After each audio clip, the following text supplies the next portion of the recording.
नमस्कार, स्वागत है झारखंड की फटाफट ताजा बड़ी खबरों में। पहली बड़ी खबर, झारखंड के इन इलाकों में होगा रेमल का असर, भारी वर्षा की चेतावनी। बंगाल की खाड़ी में बने गहरे दबाव रेमल चक्रवात में तब्दील हो चुका है। इसका असर पश्चिम बंगाल और उसके पड़ोसी राज्यों पर भी पड़ेगा। खबरों की माने तो झारखंड में भी रेमल का प्रभाव देखने को मिल सकता है। हालांकि मौसम वैज्ञानिकों की माने तो पूरे झारखंड में इसका प्रभाव नहीं रहेगा। रेमल का असर झारखंड के उन जगहों में दिखाई देगा जो पश्चिम बंगाल से सटे हैं। संथाल परगना और कोल्हान में इसका सबसे ज़्यादा असर देखा जा सकता है। मंगलवार यानी 27 और 28 मई को गढ़वा, पलामू, चतरा, लातेहार को छोड़कर अन्य जिलों में कहीं कहीं 30 से 40 किलोमीटर प्रति घंटे की रफ्तार से हवाएं चल सकती हैं। रेलवे में अप्रेंटिस पदों पर निकली भर्ती, 1000 से ज़्यादा वैकेंसी। रेलवे में अप्रेंटिस पदों के लिए 1000 से ज़्यादा वैकेंसी निकाली गई हैं। इसके लिए 21 जून से पहले आवेदन कर सकते हैं। बता दें कि आवेदन केवल ऑनलाइन मोड में किया जा सकता है। इसके लिए आपको इंटीग्रल कोच फैक्ट्री चेन्नई की ऑफिशियल वेबसाइट पर जाना होगा, जिसका पता है pb.icf.gov.in। इस रिक्रूटमेंट ड्राइव के तहत carpenter, electrician, fitter, painter, machinist, welder, MLT, pathology, MLT, radiology, programming and system administration assistant जैसे कई पद भरे जाएंगे। बता दें कि आवेदन करने के लिए ज़रूरी कैंडिडेट किसी मान्यता प्राप्त बोर्ड से साइंस और मैथ्स विषयों के साथ 12वीं उत्तीर्ण की हो। उम्र सीमा 15 से 24 वर्ष है। आरक्षित श्रेणी को आयु सीमा में छूट मिलेगी। बता दें कि आवेदन करने के लिए 100 रुपये शुल्क देना होगा। आरक्षित श्रेणी पीएच कैंडिडेट्स और महिला उम्मीदवारों को किसी प्रकार का शुल्क नहीं देना है। बता दें कि आवेदन करने की अंतिम तिथि 21 जून है। झारखंड में खेलो झारखंड 2024-25 में खेलों की संख्या में हुई वृद्धि। इस वर्ष झारखंड प्रतियोगिता में खेलो झारखंड प्रतियोगिता में अंडर 11 से 14, 17 से 19 आयु वर्ग के बालक बालिकाओं को विभिन्न खेल प्रतिस्पर्धाओं में शामिल होने का अवसर प्राप्त होगा।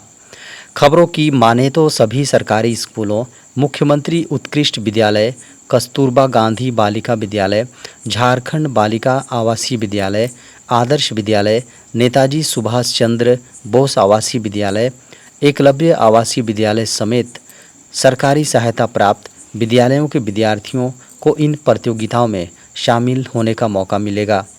बता दें कि 20 जून से विद्यालय स्तर पर खेल प्रतियोगिताओं का सिलसिला शुरू हो जाएगा।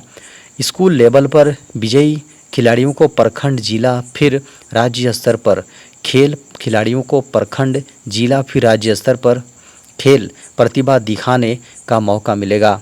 इस वर्ष 11 आयु वर्ग तक के बच्चों के लिए स्केटिंग प्रतियोगिता का भी आयोजन किया जाएगा। इसके अलावा विद्यार्थियों के लिए जिला और राज्य स्तर पर बैंड प्रतियोगिता का आयोजन भी किया जाएगा। देश में पड़ रही है भीषण गर्मी, 50 डिग्री सेल्सियस पहुंचा तापमान। देश में इस समय भीषण गर्मी पड़ रही है, खासकर कि उत्तरी राज्यों में पारा 50 डिग्री पहुंच गया है। राजस्थान के फलौदी में रविवार को तापमान 50 डिग्री सेल्सियस दर्ज किया गया, जबकि देश के बड़े इलाकों में भीषण गर्मी का कहर रहा। भारत मौसम विज्ञान विभाग के अनुसार 1 जून 2019 के बाद से 50 डिग्री सेल्सियस देश में सबसे अधिक तापमान दर्ज किया गया है। राजस्थान के चूरू में 2019 में 50.8 डिग्री सेल्सियस तापमान दर्ज किया गया था। अत्यधिक गर्मी ने न केवल देश के उत्तरी मैदानी इलाकों और मध्य क्षेत्रों को बल्कि हिमाचल प्रदेश की पहाड़ियों और पूर्वोत्तर में असम और अरुणाचल प्रदेश को भी प्रभावित किया है। सरकार का दूरसंचार कंपनियों को अंतर्राष्ट्रीय फर्जी कॉल पर प्रतिबंध लगाने का निर्देश। सरकार ने दूरसंचार कंपनियों को भारतीय मोबाइल नंबर प्रदर्शित करने वाली सभी इनकमिंग अंतर्राष्ट्रीय फर्जी कॉल को प्रतिबंधित करने का निर्देश दिया है। दूरसंचार विभाग यानी डीओटी ने रविवार को जारी बयान में कहा कि यह बताया गया है कि जालसाज भारतीय नागरिकों को भारतीय मोबाइल नंबर दिखाकर अंतर्राष्ट्रीय फर्जी कॉल कर रहे हैं और साइबर अपराध और वित्तीय धोखाधड़ी कर रहे हैं। बयान के अनुसार प्रतीत होता है कि ऐसी कॉलें भारत के भीतर से उत्पन्न हो रही हैं, लेकिन विदेशों से साइबर अपराधियों द्वारा कॉलिंग लाइन आइडेंटिटी में हेरफेर करके की जा रही है और फर्जी डिजिटल गिरफ्तारियों, एडफैक्स, जी हाँ फेड एक्स घोटाले, ड्रग्स या कुरियर में नशीले पदार्थों, सरकारी और पुलिस अधिकारी बनकर बात करने, डीओटी या ट्राई अधिकारी बनकर मोबाइल नंबरों को बंद करना आदि जैसे हाल के मामलों में इसका दुरुपयोग किया गया है। ड्राइविंग लाइसेंस से लेकर गैस सिलेंडर तक 1 जून से बदल जाएंगे ये नियम। नए महीने की शुरुआत के साथ ही आपके आसपास के कई नियम बदल जाएंगे। ड्राइविंग लाइसेंस से लेकर गैस सिलेंडर तक नए महीने की शुरुआत के साथ नए नियम लागू हो जाएंगे। इन बदलावों का असर सीधा आम आदमी की जेब पर पड़ने वाला है। तेल कंपनियां हर महीने की पहली तारीख को गैस सिलेंडर की कीमत में बदलाव करती हैं। हर महीने की पहली तारीख की सुबह 6 बजे गैस सिलेंडर के दाम जारी किए जाते हैं। इस बार भी 1 जून को गैस सिलेंडर के नए रेट से जारी किए जाएंगे।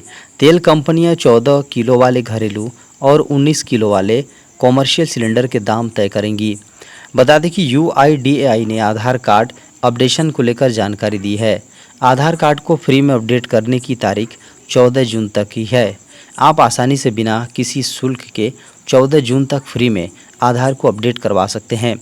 ऑफलाइन अपडेट यानी आधार केंद्र में जाकर अपडेट करवाने पर 50 रुपये प्रति अपडेट चार्ज देना होगा। जारी होने वाला है झारखंड बोर्ड 8वीं का रिजल्ट। झारखंड एकेडमिक काउंसिल यानी जैक के द्वारा कक्षा 8वीं की वार्षिक परीक्षा को सफलतापूर्वक आयोजित करने के बाद काउंसिल ने अब इस कक्षा के रिजल्ट जारी करने की तैयारी शुरू कर दी है। ताज़ा खबरों को माने तो जैक कभी भी 8वीं का रिजल्ट जारी कर सकता है। जैक कक्षा 8वीं रिजल्ट 2024 को प्रेस कॉन्फ्रेंस के माध्यम से जारी किए जाने की संभावना है और नतीजे जारी होने के बाद झारखंड बोर्ड की आधिकारिक वेबसाइट jackresults.com पर लिंक सक्रिय कर दिया जाएगा। खबरों की माने तो जैक 8वीं रिजल्ट 2024 को इसी महीने जारी किए जाने की संभावना है। रिजल्ट जारी होने के बाद छात्र आधिकारिक वेबसाइट पर रिजल्ट लिंक सक्रिय होने के बाद लॉगिन क्रेडेंशियल जैसे रोल नंबर और जन्म तिथि दर्ज करने के बाद अपने रिजल्ट की जांच कर सकेंगे। बता दें कि इस वर्ष जैक 8वीं एग्ज़ाम 2024 में लगभग 6 लाख छात्रों ने अपनी उपस्थिति दर्ज कराई है। भारत पे और फोन पे के बीच सुलझा बड़ा विवाद। पे ट्रेडमार्क को लेकर चल रही जंग अब हुई खत्म। डिजिटल पेमेंट के मार्केट में बड़े खिलाड़ी भारत पे और फोन पे ने लंबे समय से पे ने ट्रेडमार्क को लेकर चली आ रही कानूनी लड़ाई पर समझौता कर लिया है।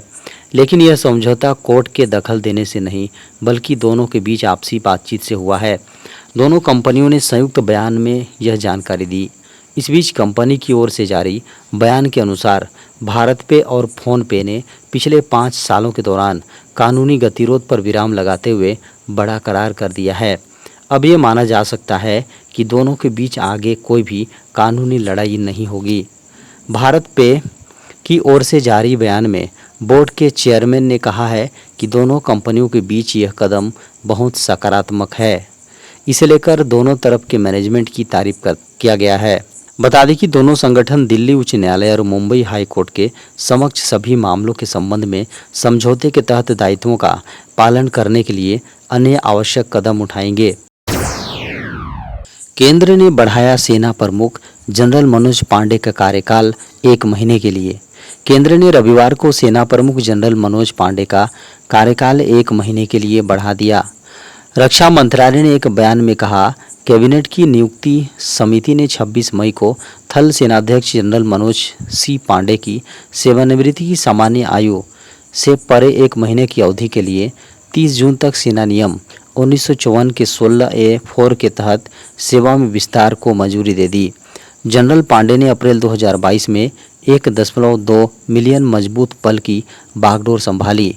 इससे पहले उन्होंने सेना स्टाफ के उप प्रमुख के रूप में कार्य किया था। 6 मई 1962 को जन्मे पांडे 2 साल से अधिक समय तक 29वें सेना प्रमुख रहे हैं। सेना जहां सेवा प्रमुखों का कार्यकाल 3 साल का होता है या वे 62 वर्ष के होने तक जो भी पहले हो सेवा करते हैं। उप प्रमुख का कार्यभार संभालने से पहले पांडे कोलकाता स्थित पूर्वी कमान का नेतृत्व कर रहे थे, जो पूर्वी क्षेत्र में चीन के साथ भारत की सीमाओं की रक्षा के लिए जिम्मेदार है। उनके कार्यकाल में भारतीय सेना ने लद्दाख में सीमा विवाद के बीच चीनी पीपुल्स लिबरेशन आर्मी के खिलाफ अपनी स्थिति मजबूत करने के लिए पूर्वी क्षेत्र में नई हथियार प्रणालियों को तैनात किया। राष्ट्रीय रक्षा अकादमी के पूर्व छात्र पांडे को दिसंबर 1982 में कोर ऑफ इंजीनियर्स में नियुक्त किया गया था।